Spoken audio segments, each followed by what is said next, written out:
Johnny Dollar. Hi there, Johnny. This is Jake. Jake Hessler, out here in Kingman, Arizona. Well, hi, Jake. How are you? And how's Worldwide Mutual doing these days?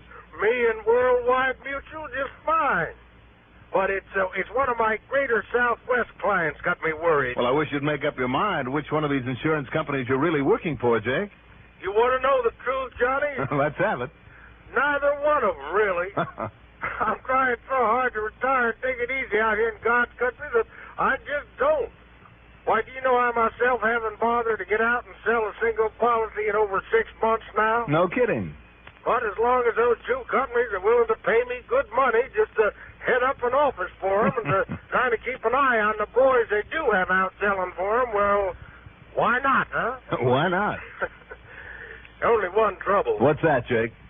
Any problems come along, you just guess who gets them jumped right spang in their lap. Well, what's the matter with that?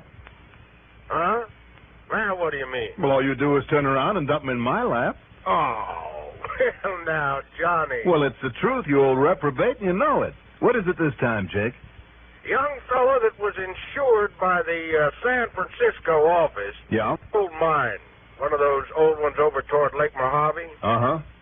Yeah, and he's up and disappeared. So maybe you can come on out here and see if you can find him. Okay? Well, as long as it means a chance to warm some of this winter chill out of my bones, and as long as I always manage to get in some good bass fishing out your way, and since you're willing to pay all my expenses while I do it... Huh? For while you're fishing over at that Lake Mojave resort? Why, as an old friend of mine by the name of Jake Hessler said just a minute ago, why not? Well, you come out here and we'll see. Okay, Jake. I'll fly out to Las Vegas, rent me a car, and see you sometime in the morning.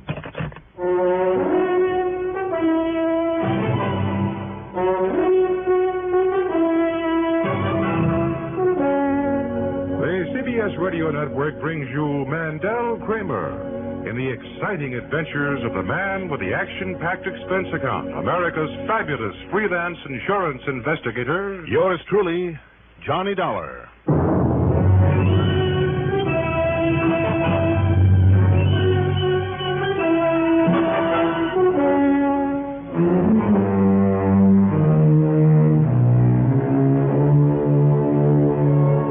Expense account submitted by Special Investigator Johnny Dollar to the Greater Southwest Insurance Company branch office in Kingman, Arizona. Following is an account of expenses incurred during my investigation of the Golden Dream matter.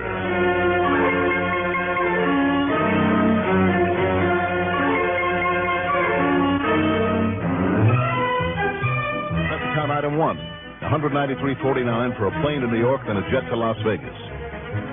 Item 2, $23 even.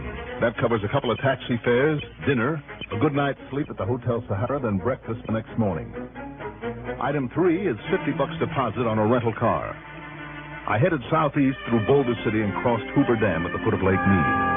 And again, I marveled at the way man's ingenuity has harnessed the tremendous power of the Colorado River. I headed south on 93. In the town of Kingman, Jake's office is on the main street above the Conroy Mercantile.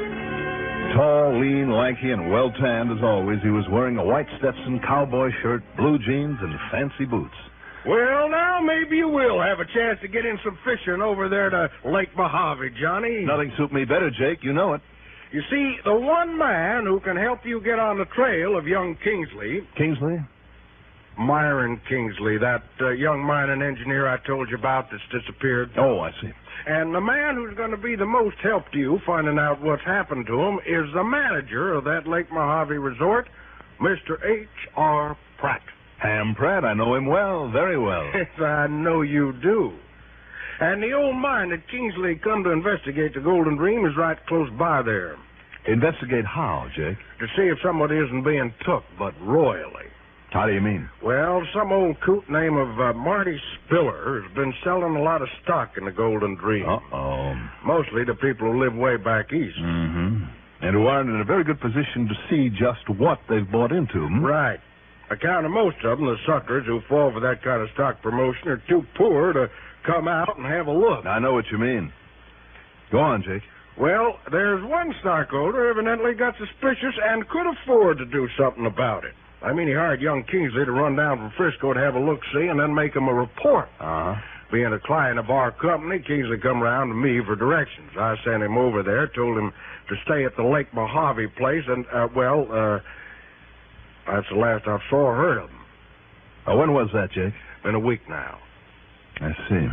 But only 3 days since Ham Pratt phoned me that he hadn't showed up in his motel unit there. Mm-hmm. Okay, then. As long as Ham is the one who can put me on Kingsley's trail. And I told Ham you'd be over. Good. Then I'll hit the highway again. Excuse me. Hessler? Well, we were just talking about...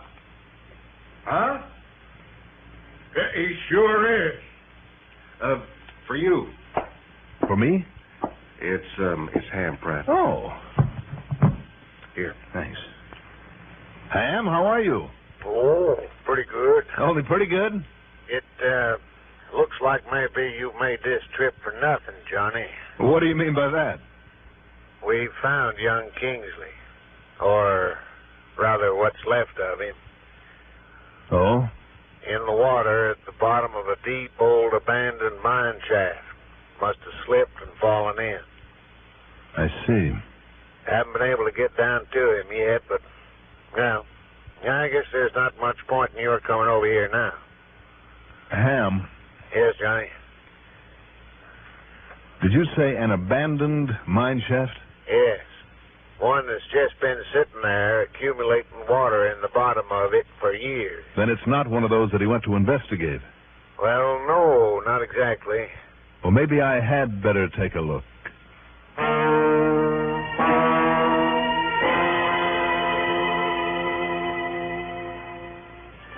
I got back into my car and drove westward across the desert on Route 68 over Union Pass, then down the long 17-mile grade to Davis Dam. But instead of crossing it, I swung right for 3 miles to Lake Mojave Resort. As I got out in front of the office, Ham Pratt pulled up in his Jeep. Leave your bags right there in your car, Johnny. Come on, we'll use it. I am. Okay, whatever you say. Hey, how long you been packing a gun like that? Well, you know, Johnny, in case we run across some jackrabbits or a coyote or something. Now get aboard. Sure. Or something, did you say? All right, I'll be honest about it. Since I talked to you, I kind of got to thinking about it. Thinking about what, Ham? Oh, about possibilities. Like maybe in case young Kingsley didn't just fall into that old mine shaft. I know what you mean. After all, if Kingsley was a mining engineer... And he was, Johnny. And I mean a practical one, not just a student. He's a good one. He knew his business. Well, then he should have known enough to take care of himself and watch his step. Right. In other words... Well, do you have any ideas, Ham? Plenty. Like maybe the owner of the Golden Dream, who didn't want it shown up that he was selling stock in a worthless mine? His name is Marty Spiller. He's the sort of character we don't like around here. How do you mean? Hang on now. Not much daylight left, so he'll take a shortcut onto this side road. Okay. Oh, hey! You call this a road? It's an old wagon trail they used to haul stuff in and out with a mule team. Don't worry. This Jeep will make it okay. I hope so. You were going to tell me about this Marty Spiller. Yeah, but better wait now till we get to the Golden Dream.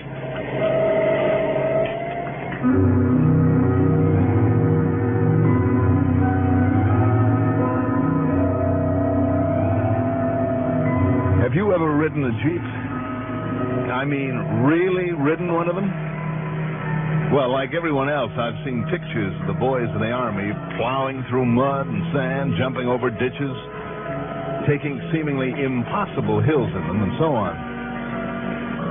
But until you have actually been on one of them, and I mean on, not in, until you have driven across this kind of rugged desert country, you ain't seen nothing. When the trail gave out, as it frequently did, where spring runoffs from the winter rains had washed rocks and boulders and sand across it, we simply bounced across the desert, leaping and straddling stream beds and washes and anything else that stood in the way. Wow! We'd come to a high, sandy hill, and instead of circling it, we'd go right on up the side in low gear, slowing only at the top to make sure that there wasn't a sudden drop-off. Then careen madly down the far side, flipping and skidding all the way. What a ride! But it finally got us on the main route to the Golden Dream, and the sun was getting low. See her up there, Johnny, on the side of that mountain up ahead? And a couple of the shafts go well down below the bottom of that mountain. Ham, don't you think maybe we better get out and walk that trail? It's just a ledge on the side of that thing. If the mule wagons could hang on to it, we can. But now about Marty Spiller. Yeah, tell me about him. They stopped working the Golden Dream when the vein ran out in the late 30s. Then, along about 4 years ago, Spiller came along. And he's done only enough each year to keep his rights. Well, just what has he done? Johnny, all he's done is grind up and rewash the tailings. You know, the refuse material left over from the original washing or concentration or treatment of the ground up ore. I guess that's the stuff that I've seen piled up outside all these mine tunnels that we've passed along the way, huh? Yeah, just worthless rock, in which the valuable metals, the gold mostly, has been taken out. I see. Anyhow, by rewashing that stuff now and then, he's been able to back his claim that he's got a working mine.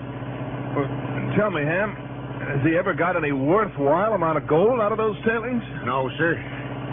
But that hasn't kept him from selling a new issue of stock now and then. Oh, boy, what a racket. Yes, sir. No wonder he'd want to get rid of anybody who'd know and be willing to testify that his mine is worthless. Like young Kingsley. But until we can get his body up and prove that... now, wait, here we are. Oh, boy. My aching back. Now then, let's see. Well, wait a minute, Ham. Isn't that the Golden Dream still up ahead there? The main shaft and tunnels, yes. Grab one of those coils of rope and that big flashlight, will you? See a half mile away with that thing. Besides, it's getting dark. Okay. But the hole in this mound over here to the right, you see it with the timber rigging over it? Yeah? Now, come on now. We'll look over the edge. With that powerful flashlight, you'll be able to see the body down there for yourself. All right. Listen, Ham. Yeah? Where is Spiller? Where's he been all this time? Pretty good alibi, I'm afraid. The day after Kingsley got here, started poking around, Spiller apparently left. Apparently, you say? Yeah. Said he had to go over somewhere in California. Hadn't been seen around here since. Now, hang on to one of these timbers and lean over the edge of this hole and look down.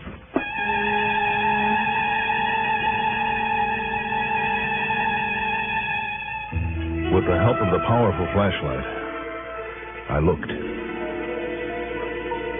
About 100 feet straight down in that jagged-sided hole, floating in the water that filled the bottom of the shaft, was the body. Ham was absolutely certain it was Kingsley. So, job number one was to bring it up. Only then could we determine whether he'd been killed before plunging down there, and if so, how. And, if possible, by whom. So if you'll lower me down there, Johnny, on one of these ropes, You can feed it around one of these timbers for a break, so it's let me down easy. Just hold everything for a second, Ham. Huh? Look, you're the one with the big muscles, so I'm the one who's going down that shaft. Well, now, listen. No, I'd a lot sooner trust you to lower me properly than I'd trust myself to hold that heavy carcass of yours. Also, it'll give you the job of hauling up the body and then me. There you say, Johnny. Only it'll serve you right if I make you climb back up.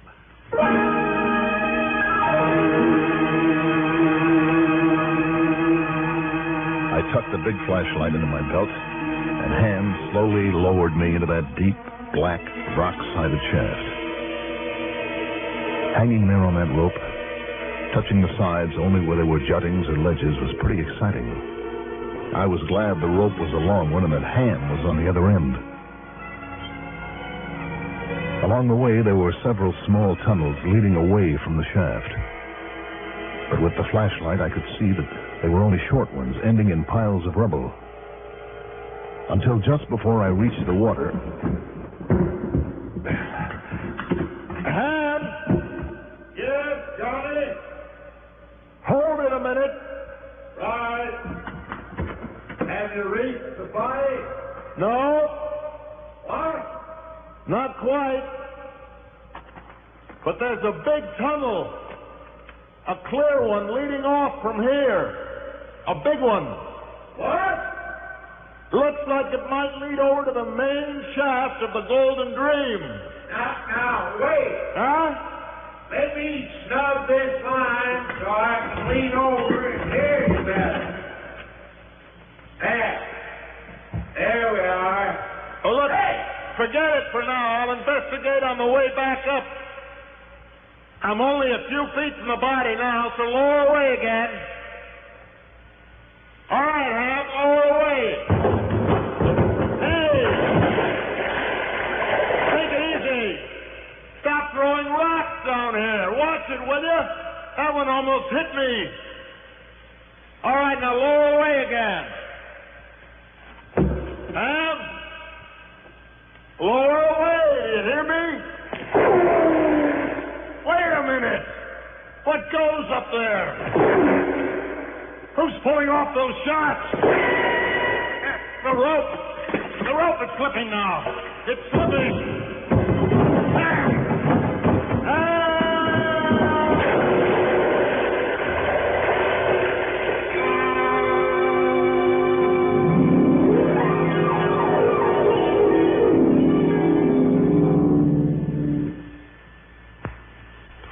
No painless way has yet been discovered to extract money from your paycheck. Probably the nearest thing to it goes with the name of the payroll savings plan. Oh, you might notice a shrinkage in your check the first few paydays, but then something happens. You no longer expect to have that extra cash in hand. In effect, you forget all about it, except for those pleasant reminders that come your way periodically in the form of United States savings bonds. The payroll savings plan, the automatic, sure route to a secure future.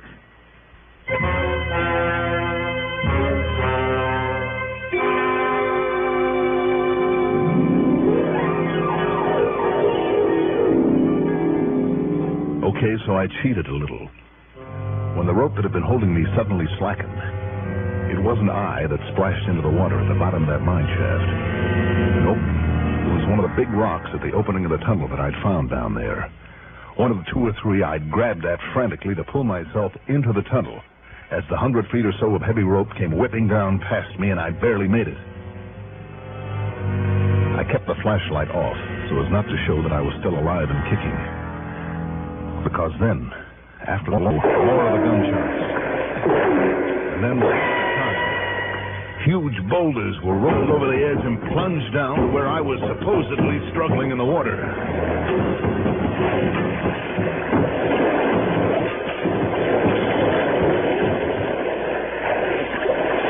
Hey, Dollar! Dollar! You still alive down there? Dollar? Okay, then, I'll just have to make sure.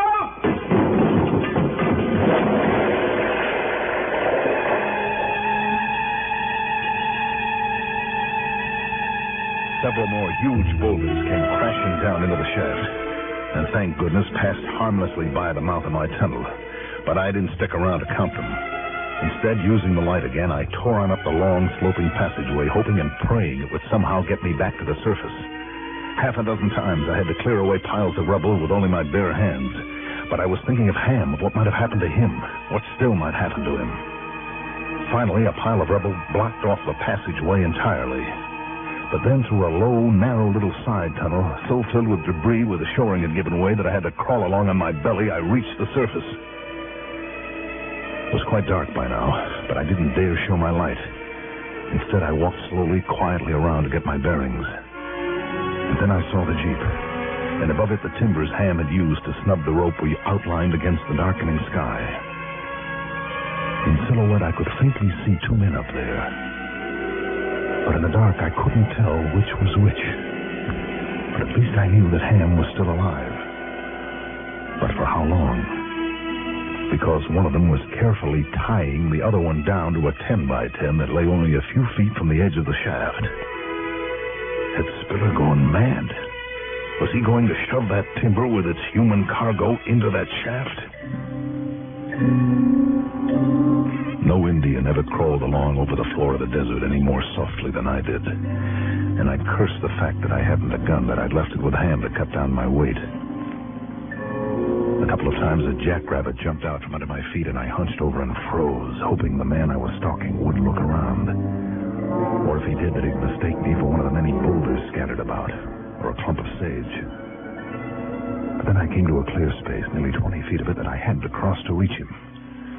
To reach him before he could shove that timber into the pit. It was so dark now, I could only see him as a blurred shadow. But all he needed was to hear me. Whichever one had the gun. I stopped, took a deep breath, then rose up to make the dash across the open space. It's okay, Tony. What? Just take it easy. Ham. So that tunnel you found down there did bring you up and out, huh? Thank heaven you're okay, Johnny. Ham, the main thing is that you're all right. Except for a bump on the head from the butt of his pistol. Marty Spiller, Marty Spiller. Sneaked up behind me when I was letting you down there and really laid one on to me. When I came to, I saw him throwing rocks down there at you, so, well, I figured I'd better get up and stop him. I was tying him up just now, then fastening the line so I could work my way down and help you to get back up. Ham, whatever gave you the idea that I was still alive? Johnny, if a lousy punk like Spiller could kill off a man like you, well, this I gotta see. I hope you never do. We brought up Kingsley's body the next morning. The bullet that had killed him before he'd been dropped from the mine shaft had come from Spiller's gun. A simple ballistics test proved that conclusively. So, again, it's up to the courts. Expense account total, $451.80. Yours truly, Johnny Dollar.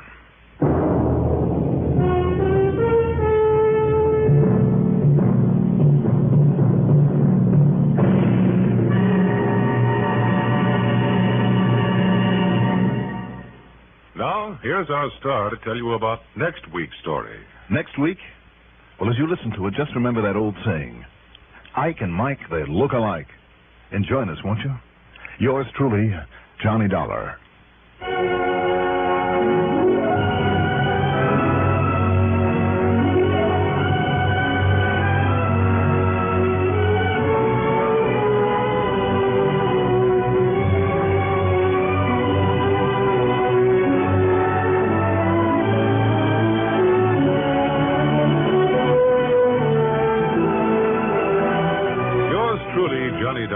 Written by Jack Johnstone, produced and directed by Bruno Zerato Jr. Music supervision by Ethel Huber.